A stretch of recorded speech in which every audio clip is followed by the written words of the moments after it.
The Unrecorded Interview, History Documentary Series. Imagine a desk in Princeton, 1955. The world thinks he's a saint of science, but the FBI thinks he's a threat. Today, the space-time fabric folds for us. Welcome to the Unrecorded Interview with Albert Einstein. Professor, thank you for joining us. Let's start at the beginning. You weren't exactly a child prodigy, were you? There were rumors you were slow to speak. My parents were worried, yes, but my earliest memory isn't of words, it is of a compass my father showed me when I was 5. That needle, moving by an invisible force toward the north, convinced me that something deeply hidden had to be behind things. You hated school in Munich. You once said teachers there were like drill sergeants. Precisely. I preferred the silence of my own thoughts to the mechanical rhythm of the drum. A teacher once told me I would never amount to anything because my presence eroded the respect of the class. Doctor, in a moment we will enter the darkest part, your FBI file. But first, let's talk about 1905, your miracle year. You published 4 papers that changed everything. Imagine a blind beetle crawling on the surface of a curved branch. It doesn't notice the path it has traced is curved. I was lucky enough to notice what the beetle missed. You told us time isn't absolute. How do you explain that to a layman without a chalkboard? Put your hand on a hot stove for a minute and it seems like an hour. Sit with a pretty girl for an hour and it seems like a minute. That is relativity. And you realized mass and energy are just different versions of the same thing. Yes, a single grape, if fully converted into energy, could power the city of New York for an entire day. But the good Lord might have been laughing at me, leading me by the nose. Don't miss Albert's answer on whether he truly believed in a personal God coming up later. But first, Professor, your personal life was complicated. You married Mileva Maric. Mileva was a brilliant woman, a sturdy little girl, as I called her.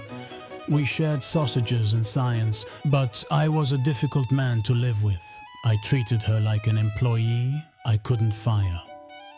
You gave her a brutal list of conditions to stay together. Cleaning your room, serving 3 meals and expecting no intimacy. That's not a marriage, doctor. That's a prison sentence. When a man is obsessed with the universe, the merely personal becomes a burden. I sought in the stars what was denied to me on earth. It was my own failure as a human being. And what about Liesel, your first daughter? She vanished from history. Did you ever even see her? I never saw her. She was born before we were married, and she likely died of scarlet fever as a baby. We kept her existence a secret to preserve my respectability for the patent office. Then came Elsa, your cousin. She was different, wasn't she? She didn't care about physics. Elsa knew how to handle me. She understood that my stomach wouldn't wait for a discovery that might take centuries. She provided the comfort I needed to disappear into my equations. But you were famous by then, a secular saint. Did you enjoy the cult of personality? It was a relativity circus. I felt like an idol of a pagan cult. People discussed my theories based on their political parties, not their brain.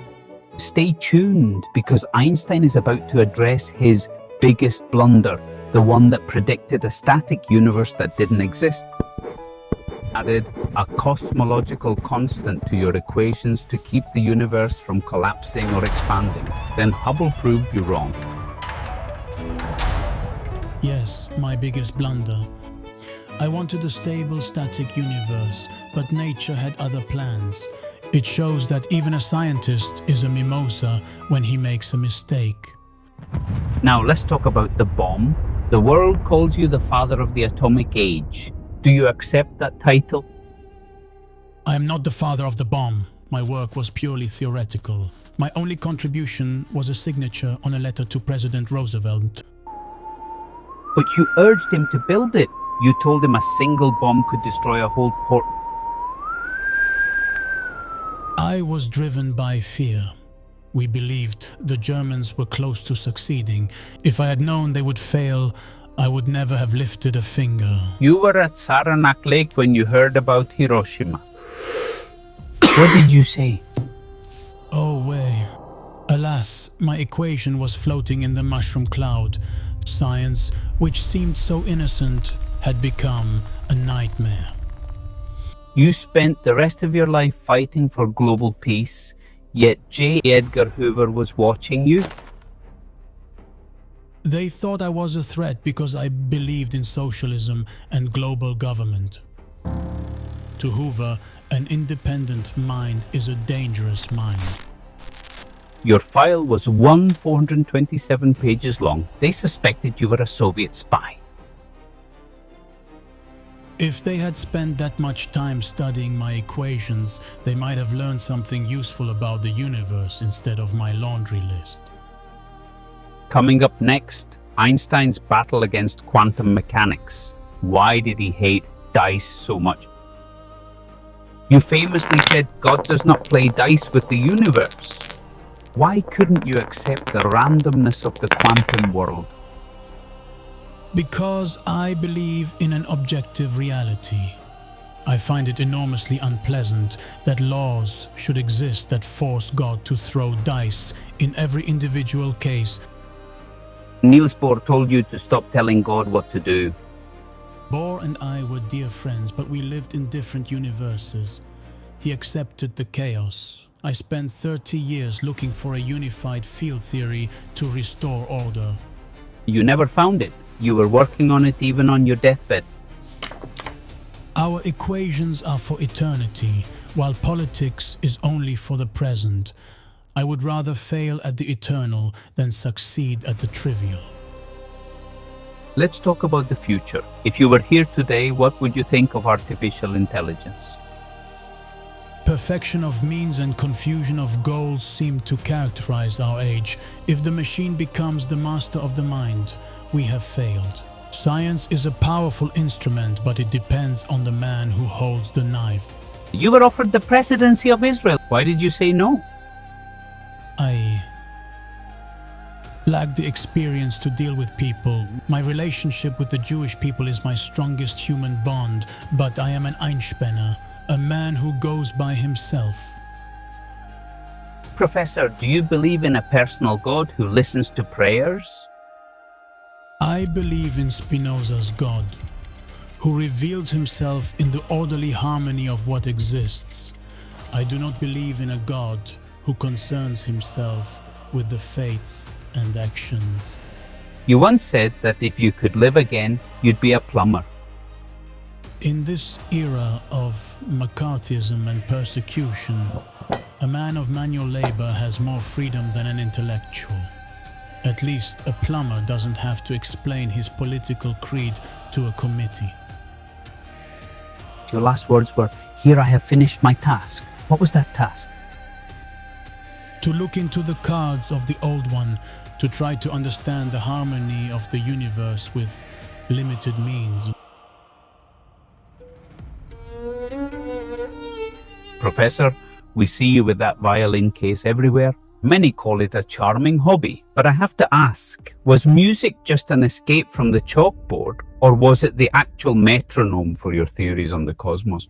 I often think in music, and I live my daydreams in music. I see my life in terms of music.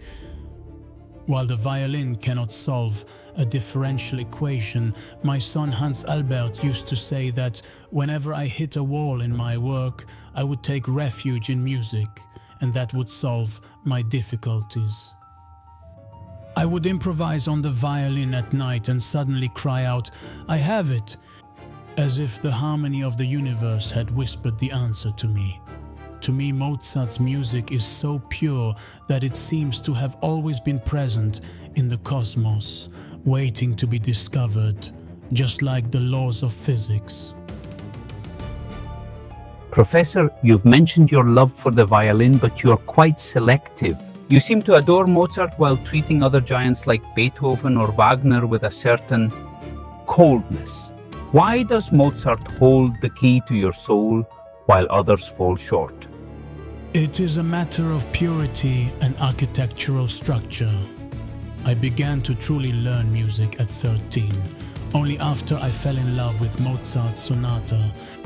To me, Mozart's music is so pure and beautiful that I see it as a reflection of the inner beauty of the universe itself. It is pure simplicity. I feel uncomfortable with Beethoven. He is too personal, almost naked. Beethoven created his music, but Mozart's music is so natural that it seems to have always been present in the universe, simply waiting to be discovered by the master. As for Wagner, I find his musical personality indescribably offensive. I can only listen to him with disgust. I prefer the clear, deterministic structures of Bach and Mozart. They feel like the very laws of physics I seek. Professor Einstein, there is a legendary quote attributed to you that has chilled the blood of generations, that you didn't know what weapons would be used in World War III, but World War IV would be fought with sticks and stones. Did you actually say that, or is it just another myth created to turn you into a prophet of doom? I did say something very similar during an interview in 1949. I told the interviewer Alfred Werner that I did not know what weapons would be used in the Third World War, but I could tell him which ones would be used in the Fourth, stones. It was not a prophecy in the mystical sense, but a simple calculation based on the path humanity has chosen. If we continue to seek security through national armaments and the secret of the bomb, we are navigating toward an unprecedented catastrophe. If the atomic fire consumes our civilization, there will be no factories left to forge steel, only the primitive debris of our own stupidity. Finally, Professor Einstein, you wrote a letter to Chaim Weizmann on November 25, 1929, with a warning that sounds like a haunting prophecy today. You stated that if Jews were unable to find an honest way to collaborate and pact with the Arabs, they would have learned nothing from 2,000 years of suffering and would deserve their fate. Looking back from 1955, do you feel the Zionist project, which you supported, has failed that moral test? My Zionism was always a matter of the heart and the mind, not of bayonets. I always feared that a Jewish state with borders and an army would damage the inner nature of Judaism. We are no longer the Jews of the era of the Maccabees. I believed that the difficulties were artificially created, largely by the British policy of divide et impera. But we must look inward. I have said it before, and I will say it until my last breath. The attitude we adopt toward the Arab minority will provide the real test of our moral standards as a people. We cannot imitate the Goyim in their stupid nationalism and racial folly. If we do not find a way to live in equality and peace with our neighbors, then we have built a fortress, not a home. Professor Einstein, thank you for your brutal honesty. Today, the world admires you not only as a genius, but as the most significant scientist of the 20th century. The universe is a bit more understandable today because of you. And to our audience, thank you so much for being with us. Please leave a comment below with the name of the historical figure you'd like us to interview next. And don't forget to hit the bell icon to stay updated on all our upcoming legends. See you soon here in the Unrecorded Interview. The Unrecorded Interview History Documentary Series.